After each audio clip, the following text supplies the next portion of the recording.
আমাদের কাছে সবকিছু থাকলেও অনেক সময় আমরা আরো কিছু পাওয়ার প্রত্যাশা করি, অল্পতে সন্তুষ্ট হতে পারি না।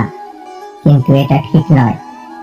তোমার কাছে যা আছে তার জন্য সর্বদা কৃতজ্ঞ থাকো। অনেকের কাছে কিছুই থাকে না, সমস্যার কথা ভুলে যাও। জীবনে সফল হতে চাইলে যেসব সমস্যার মুখোমুখি হয়েছ তা ভুলে যাও এবং অধিকাংশ সময়গুলি থেকে যে শিক্ষা পেয়েছ তা কখনোই ভুলো না। বর্তমানের দিকে মনোযোগ দাও।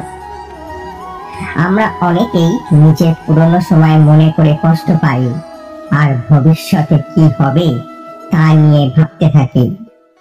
এই পরিস্থিতি নিয়ে ভগবান শ্রীকৃষ্ণ বলেছেন, অতীত নিয়ে ভেবে লাভ নেই, ভবিষ্যতের স্বপ্নে হারিয়ে যেও না, বর্তমানের দিকে মনোযোগ দাও।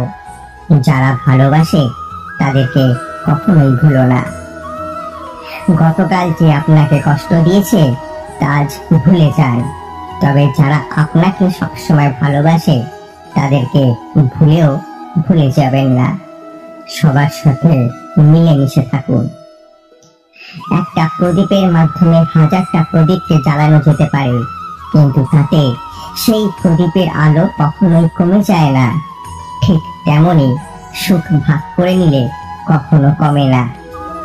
অতীতের যে স্মৃতি বা যেসব ঘটনার কথা মনে পড়লে তুমি কষ্ট পাও, মন খারাপ হয়, তা কখনোই মনে রেখো না, সেগুলি ভুলে যাও। বরং বর্তমানে যা তোমাকে আনন্দ দেয় তার দিকে মনোযোগ দাও। সমস্যার সমাধান এইভাবেই হয়ে যাবে।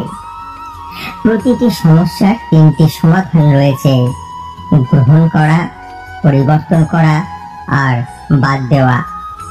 তুমি যদি গ্রহণ করতে না পারো তবে এটা পরিবর্তন করো।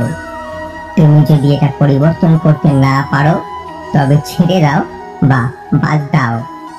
বৃথা তর্ক কখনোই করো না। বোকা লোকেদের সাথে বিতর্কে না জড়ানোই ভালো, কারণ এদের সাথে তর্ক করা ভালো সময়ও নষ্ট করার মতো। বিশ্বে এমন কোনো ব্যক্তিকে খুঁজে পাওয়া কঠিন যার জীবনে কোনো দুঃখ কষ্ট নেই। আমাদের জীবন সুখ দুঃখ, কঠিন সময় এবং ভালো সময়ের একটি চক্র। আপনার জীবনে যদি এখন কঠিন সময় আসে তাহলে বিশ্বাস রাখুন যে একদিন না একদিন ভালো সময়ও আসবে।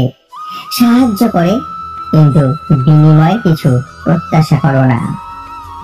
আপনার চারপাশে যারা আছেন তাদেরকে সাহায্য করার চেষ্টা করুন।